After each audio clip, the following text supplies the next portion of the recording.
श्री रामायण तुलसी कृत कथा करौ अनुसार। आसन लीजय प्रेम से आइए पवन कुमार। सियावर रामचंद्र शंकर ज्यू मां। श्री हनुमान जी महाराज की जय। श्री तुलसीदास जी महाराज की जय। श्री गुरुदेव भगवान की जय। ओम नमः पार्वती पतये। हर हर हर महादेव। कल के कथा में दूत जब चिट्ठी दिया तो राजा दशरथ जी खुश हुए और अब दूत जा रहा है, दूत के विदाई हो रहा है। तो जनक जी सभा में मगन होकर के न्यौछावर देने लगे दूत को।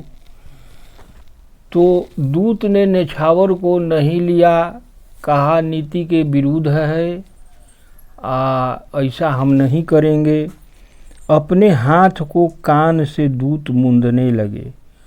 उनका ये धर्म युग बात सुनकर सब लोग खुश हो गए। अब आगे दशरथ जी, तब उठी भूप वशिष्ठ कहू, दीन पतरी का जाई।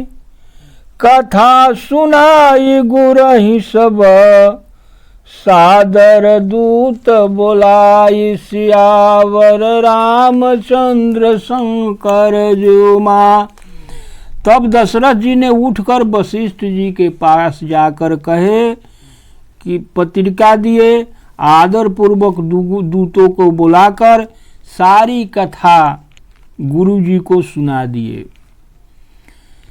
सुनी बोले गुरु अति सुख पाई। पुनि पुरुष कहु मही सुख छाई। जिमि सरिता सागर महु जाहि। जद पिताहि कामना नाही।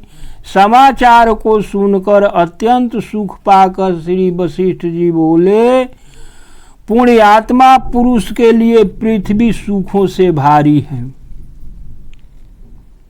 भरी है। जिस प्रकार नदियां समुद्र में जाती है, लेकिन समुद्र को नदी की कामना नहीं होती। तिमि सुख संपत्ति भी नहीं बोलाए। धर्मशील पहि जाई सुभाए। तुम गुरु विप्र धेनु सुर सेवी। तसि पुनीत कौशल्या देवी। उसी प्रकार सुख और संपत्ति बिना बुलाए ही धर्मात्मा पुरुष के पास आ जाती है। तुम जैसे गुरु ब्राह्मण गाय और देवता की सेवा करने वाले हो, वैसे ही पवित्र कौशल्या देवी भी है। श्री वशिष्ठ जी कह रहे हैं कि जैसा आप सेवा करने वाले हैं, वैसा ही कौशल्या जी भी है। सुकृति तुम समान जग माही। भयउ न है को हो न नाही। तुम ते अधिक पुण्य बड़का के। राजन राम सरिस सुत जाके। इस जगत में तुम्हारे समान पुण्यात्मा न कोई हुआ, न है और न होगा। हे राजन, तुमसे अधिक पुण्य और किसका होगा, जिसके राम जैसे पुत्र हैं। वीर विनीत धर्म व्रत धारी। गुण सागर बर बालक चारी। तुम कहु सर्व काल कल्याणा। सजहु बरात बजाई निशाना।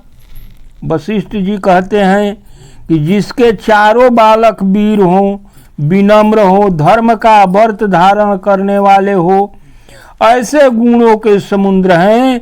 तुम्हारा प्रत्येक कालों में कल्याण है अतः डंका बजवा कर बारात साजो।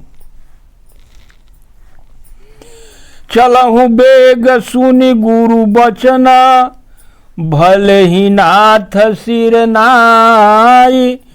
भूपति गवने भवन तब, दूतन वासुदेवाई। सियावर रामचंद्र शंकर जीउमा। और जल्दी चलो गुरुजी ऐसे वचन सुनकर हे नाथ बहुत अच्छा कहकर सिर नवाकर राजा दूतों को डेरा दिलवाकर राजा महल में पहुंचे। अब दशरथ जी महल में पहुंचे हैं। राजा सब रनिवास बोलाई, जनक पत्रिका बाची सुनाई। सुनि संदेश सकल हरसानी, अपर कथा सब भूप बखानी।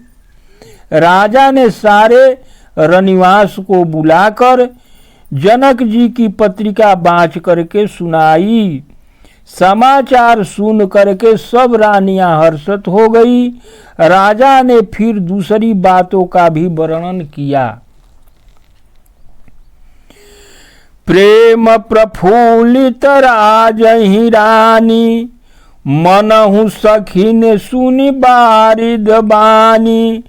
मुदित आशीष देहि गुरु नारी, अति आनंद मगन महतारी। प्रेम में प्रफुल्लित हुई रानियां ऐसी सुशोभित हो रही है जैसे मोरनी बादलों की गरज सुन करके प्रफुल्लित हो जाती है। बड़ी बड़ी बूढ़ियां स्त्रियां प्रसन्न होकर आशीर्वाद दे रही है। माताएं अत्यंत आनंद में मगन हैं। लेहि परस पर अति प्रिय पाती, हृदय लगाई जुड़ावहु छाती। राम लखन कै कीरत करनी, बारहि बार भूप बर बरनी। उस पत्रिका को आपस में ले करके सब हृदय से लगाकर अपनी अपनी छाती को शीतल कर रही है। दशरथ जी ने श्री राम लक्ष्मण की कृति और करनी का वर्णन किया। जितना श्री राम जी के लक्ष्मण जी के वो जा कथा भई रहे सबके वर्णन कर दिए। मुनि प्रसाद कही द्वार सिधाए, रानिन तब मही देव बोलाए। दिए दान आनंद समेता, चले विप्रवर आशीष देता। ये सब मुनि की कृपा है। ऐसा कहकर वे बाहर चले आए। तब रानियों ने ब्राह्मण को बुलाया, आनंदित होकर उन्हें दान दिए और श्रेष्ठ ब्राह्मण आशीर्वाद देते हुए चले गए।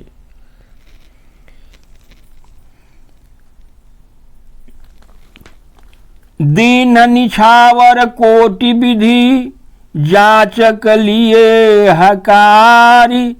चक्रवर्ती दशरथ के चिरजीवहु सुतचारी। सियावर रामचंद्र शंकर जीउमा।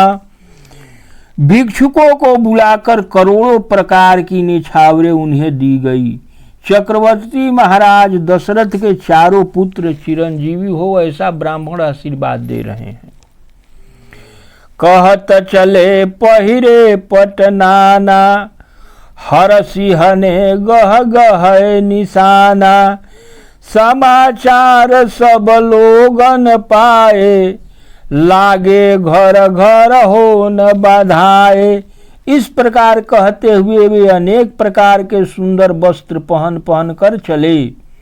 आनंदित होकर नगाड़े वालों ने बड़े जोर से नगाड़ों पर चोट लगाई। सब लोगों ने जय यह समाचार पाया। तब घर घर बधाव गाए जाने लगे। नगाड़ा जब बजा तो नगर में सब लोग जान गए कि नहीं अब बारात जाने वाला है।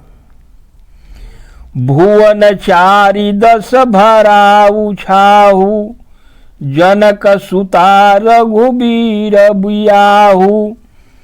मुनि शुभ कथा लोग अनुरागे, मग गृह गली सवारन लागे। 14 लोकों में उत्साह भर गया कि जानकी जी और श्री रघुनाथ जी का विवाह होगा। यह शुभ समाचार पाकर लोग प्रेम मगन हो गए और रास्ते, घर तथा गलियां सजाने लगे। यद्यपि अवध सहज सदैव सुहावनी, रामपुरी मंगलमय पावनी। तदपि प्रीत कै प्रीत सुहाई, मंगल रचना रची बनाई। यद्यपि अयोध्या सदा सुहावनी पहले से ही है, क्योंकि वह श्री राम जी की मंगलमयी पवित्र पुरी है। तथापि प्रति पर प्रीति पर प्रीत होने से वह और भी सुंदर रूप से सजाई गई है। ध्वज पताक पट चामर चारु, छावा परम विचित्र बजारू। कनक कलश तोरण मणि जाला, आहरद दूब दधि अक्षत माला। ध्वजा, पताका, पर्दे और सुंदर चावरों से सारा बाजार अत्यंत अनूठा सजा हुआ है। सोने के कलश, तोरण, मणियों की झालरें, हरदी, दूब, दही, अक्षत और सब मालाओं से सजी है। मंगलमय निज निज भवन, लोगन रचे बनाई। बीथी सींची चतुर सम, चौके 4 पुराई। सियावर रामचंद्र शंकर जीउमा। लोगों ने अपने अपने घरों को सजाकर मंगलमय बना दिया। गलियों को चंदन, केसर, कस्तूरी और कपूर से बने हुए सुगंधित दर्भ से सींचा और सुंदर चौके पुराए। जहाँ तह जूथ जूथ मिली भामिन, सजी 9 सप्त सकल दूति भामिनी। विधु बंदनी मृग सावक लोचनी, निज स्वरूप रतिमान विमोचनी।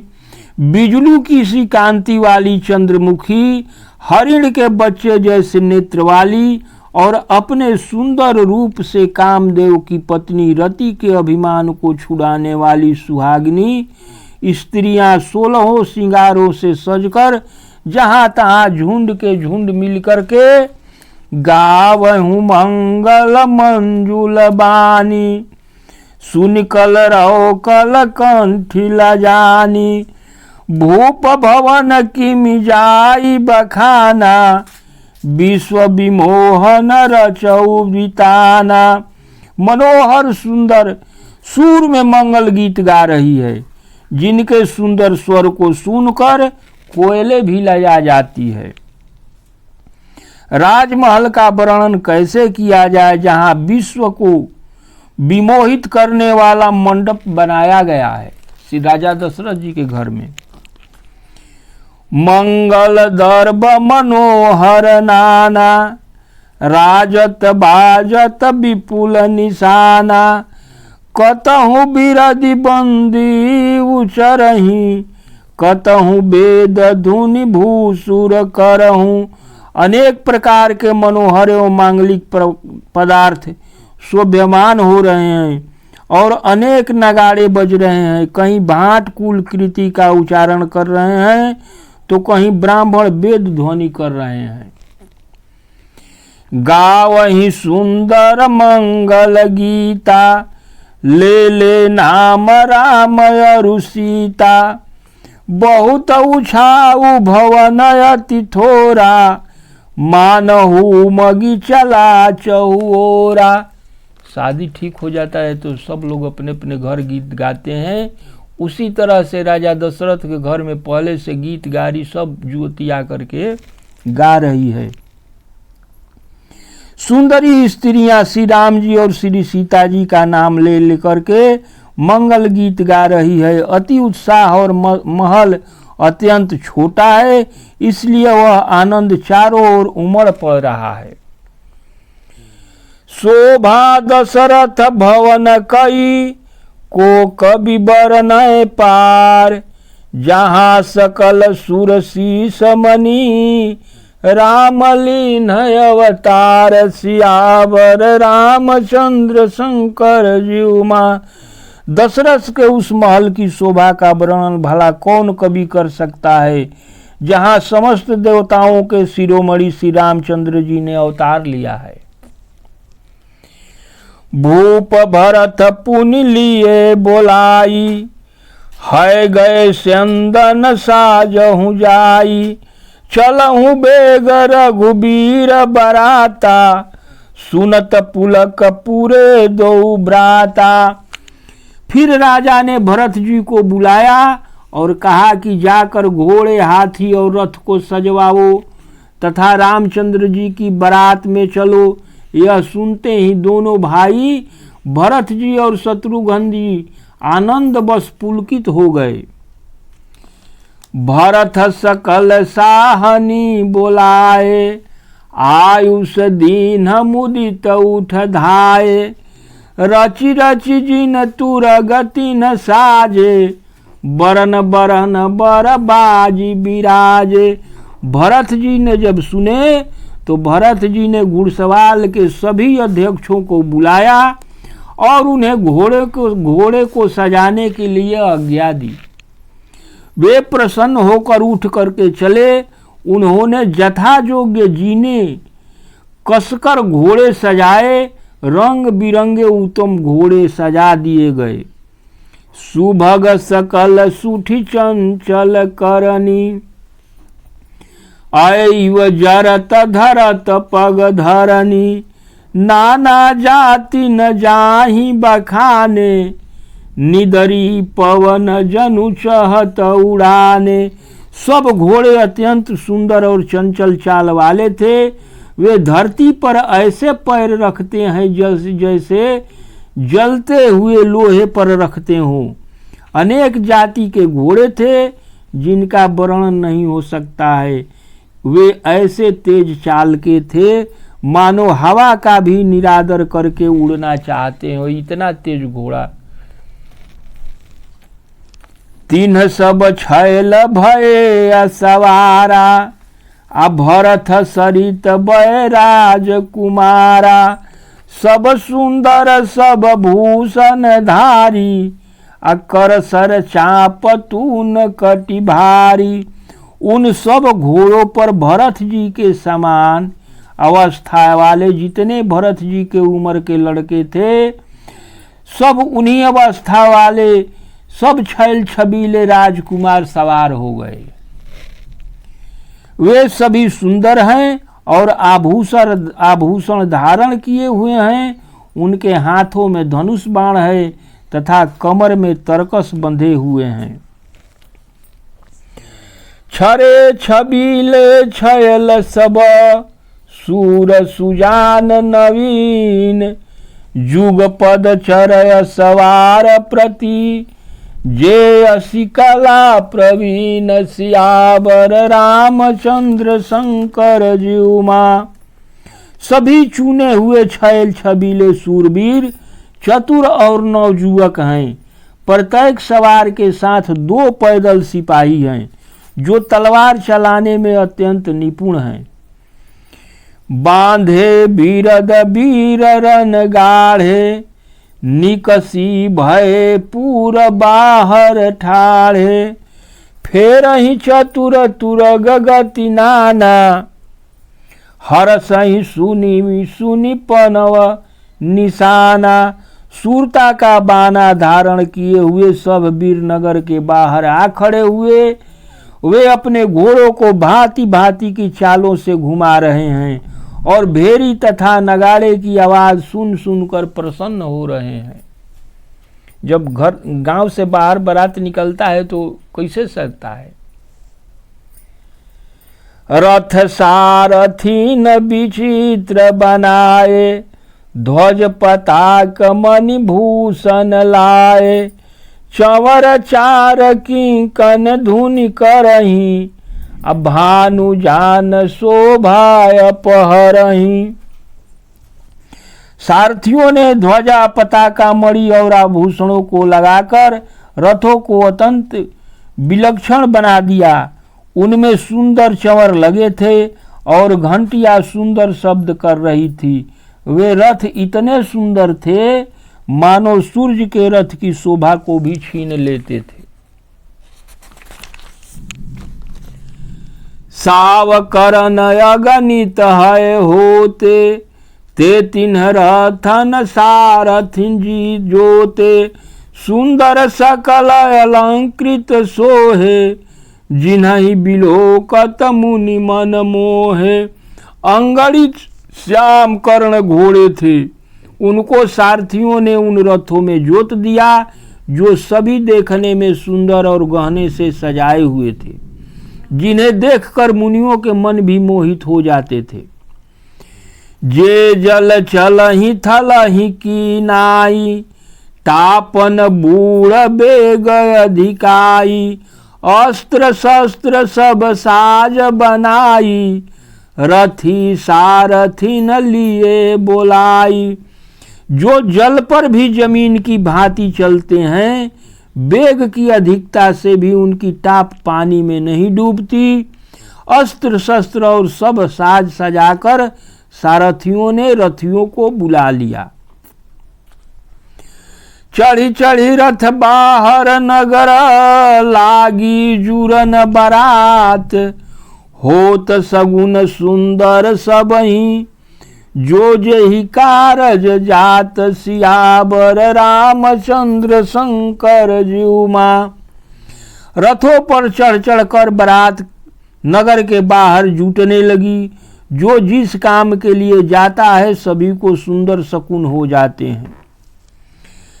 कलित करी बरनि परियावरी, कही न जाई जेहि भांति संवारी, चले मत गज घंट बिराजी, आ मनहु सुभग सावन घन राजी। श्रेष्ठ हाथियों पर सुंदर आवरणियां पड़ी है, वे जिस प्रकार सजाई गई थी उनका वर्णन नहीं किया जा सकता। मतवाले हाथी घंटे बजाते हुए चले, मानो सावन के सुंदर बादलों के समूह गरजते हुए जा रहे हों। वाहन अपरयनेक विधाना, शिव का सुभग सुखासन जाना, तीन चढ़ी चले विप्रवर वृंदा, जनु तनु धर सकल श्रुति छंदा। सुंदर पालकियां सुख से बैठने योग्य कुर्सी नुमा होते हैं और रथ आदि अनेक प्रकार की सवारियां हैं। उन पर श्रेष्ठ ब्राह्मणों के समूह चढ़ करके चले, मानो सब वेदों के छंद ही शरीर धारण किए हुए हों। मागध सुत बंदी गुरु गा गुण गायक, चले जान चढ़ी जो जे हिलायक। बेसर ऊंट वृषभ बहु जाति, चले वस्तु भरी अगणित भांति। मागध सूत भाट और गुण गाने वाले सब जो जिस योग्य थे वैसे ही सवारी पर चढ़ करके चले। अनेक जातियों के खच्चर ऊंट और बैल असंख्य वस्तुएं लाद लाद कर चले, बहुत सामान लाद लाद कर ले चले। कोटिन कांवरी चले कहारा, विविध वस्तु को बरनय पारा। चले सकल सेवक सुखदाई, निज निज साज समाज बनाई। कहार करोड़ों कांवरे लेकर चले, उनमें अनेक प्रकार की इतनी वस्तुएं थी जिनका वर्णन नहीं किया जा सकता। सेवकों के समूह भी अपना अपना साज सजाकर और चले। सब कऊर निर्भर हरस पूरित पुलक शरीर। आ कभई देखब नयन भरी राम लखन दो वीर सियावर रामचंद्र शंकर जीव माँ। सबके हृदय में अपार हर्ष हो रहा है और शरीर पुलकित होते थे। सबकी एक ही इच्छा थी कि हम श्री राम लक्ष्मण दोनों भाइयों को नेत्र भरकर कब देखेंगे। यही श्रद्धा से सब लोग बारात जाते थे कि कब लक्ष्मण श्री राम जी को हम लोग दर्शन कर लें। गरजहि गज घंटा घुनि घोरा रथ रब बाजी हिंस चहुओरा। निदरि घनहि गुर मरई निशाना निज पराई कछु सुनिए न काना। हाथी गरज रहे हैं, उनके घंटों की ध्वनि हो रही है, चारों ओर रथों की घरघराहट और घोड़ों की हिनाट हो रही है। बादलों का निरादर करते हुए नगाड़े घोर शब्द कर रहे हैं। किसी को अपनी पराई कोई बात कानों में सुनाई नहीं देती है, इतना शोरगुल मचा था।